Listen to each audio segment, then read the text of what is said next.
Tres ilustres artistas de la plástica hondureña. Gustavo Armijo, cuyo trabajo plástico ha transitado entre la pintura, la escultura y el grabado. Luis Hernán Padilla, destacado pintor, quien desarrolla su discurso visual con una marcada crítica a lo social y lo político. Y Víctor López, artista que ha logrado articular y sostener una propuesta estética, partiendo del ideario desde el cual examina la realidad política y social del país. Tres artistas con una trayectoria marcada en la generación de los 70 nos relatan el contexto que les tocó vivir y cómo esto incidió en su producción artística. Bueno, recuerda que en ese tiempo pues los militares nos tenían, podría decir, atrapados sin salida.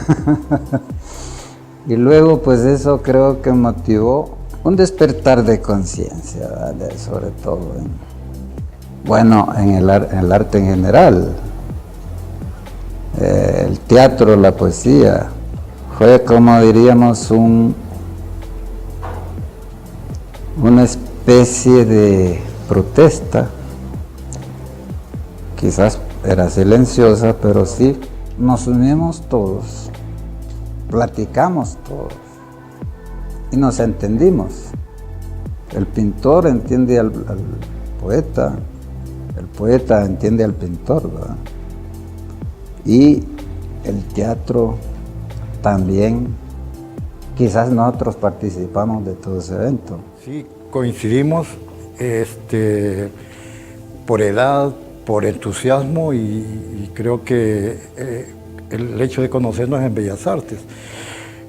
Y luego cuando ya estamos en el Taller La Merced, teníamos toda una motivación. Frente al Taller La Merced pasaba, por ejemplo, todas las movilizaciones, ¿no? Entonces eso nos ayudó mucho a enriquecer nuestro lenguaje plástico. Pero con el tiempo somos narradores de lo que el momento estaba sucediendo. No es una década perdida, como escribió alguien. No, dejamos testimonio de esa época. Las artes plásticas nos hemos nutrido de todo el pensamiento y además compartíamos fuera de lo que hablábamos de una exposición extra, las reuniones, amigos todos. Había un gran interés, es decir, cuando convergemos todos los interesados precisamente en este desarrollo cultural, que por supuesto no hay ninguna institución que nos cobije ni que nos oriente. Y recuerda también que por ese tiempo teníamos una desinformación. Lo que estaba pasando a nivel centroamericano y en el cono sur, todo lo de los golpes de Estado, de la derecha llegando al poder, ¿verdad? Eso que nos llegaba a retazos, a ramalazos, a la información cortada, pero nos llegaba. Lo mismo sucedía con lo del arte. Cuando alguien venía de afuera, ¿verdad?, traía una nueva iconografía que nos servía para enriquecer nuestro lenguaje plástico. Pero bienvenida esa información. Fuimos simpatizantes de todos los movimientos de Latinoamérica. El triunfo de Allende, la ascensión de Allende, la caída de Allende, el antisomocismo aquí en Nicaragua, y corrientes que nos llegaban tardíamente, pero algunas las asumíamos y dábamos respuesta a esas inquietudes dentro de lo que estábamos viviendo, ¿no?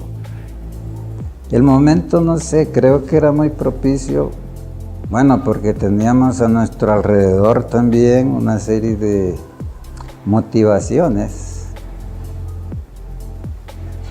que nos inquietaban tanto y que como artistas teníamos que hacer algo.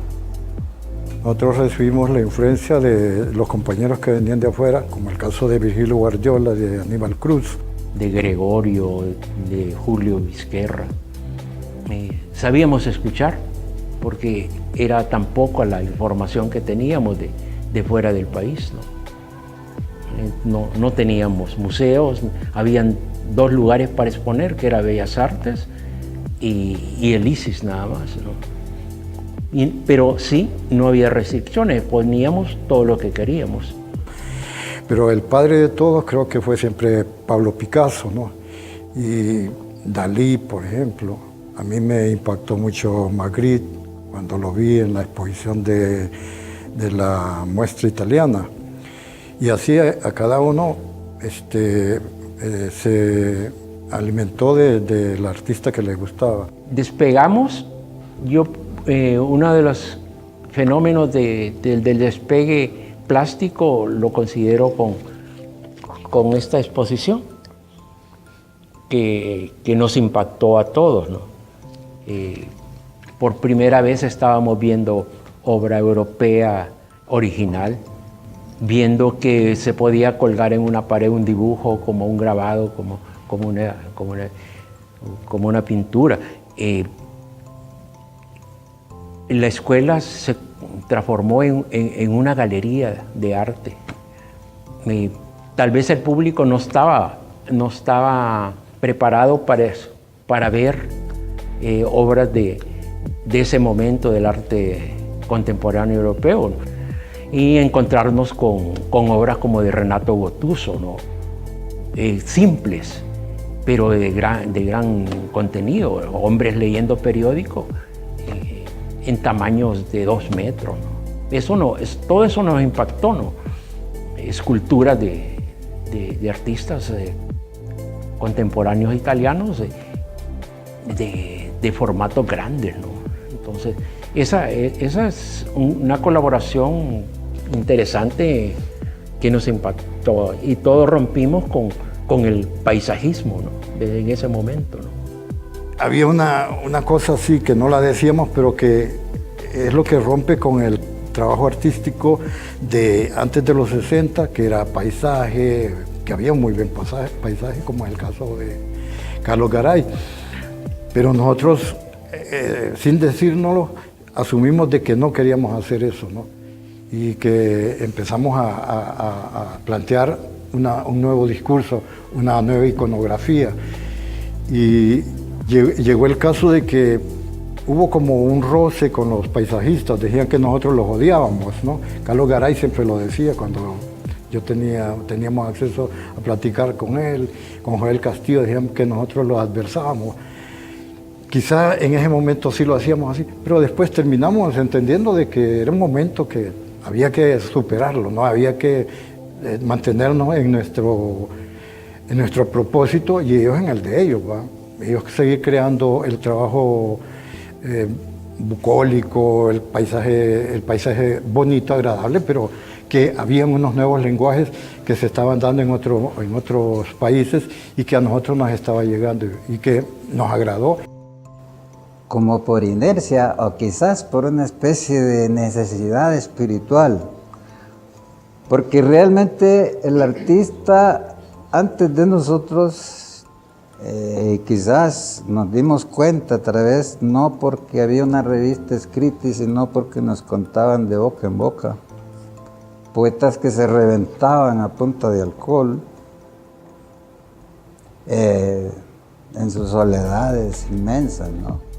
Quizás ese temor individual nos atrapó para hacer un grupo tan homogéneo como, aunque duró poco, pero fue interesante. Creo que parecía que, es decir, no sé si sentimos que logramos algo, quizás a nivel personal y quizás colectivo también. Logramos por lo menos poner la primera piedra de un edificio más o menos un poco así débil, pero sí creo que ahí está. Y creo que es inamovible en el sentido de que por lo menos podríamos llamar que es el gran intento. Y como dije antes, es posible que no haya terminado porque todavía estamos aquí.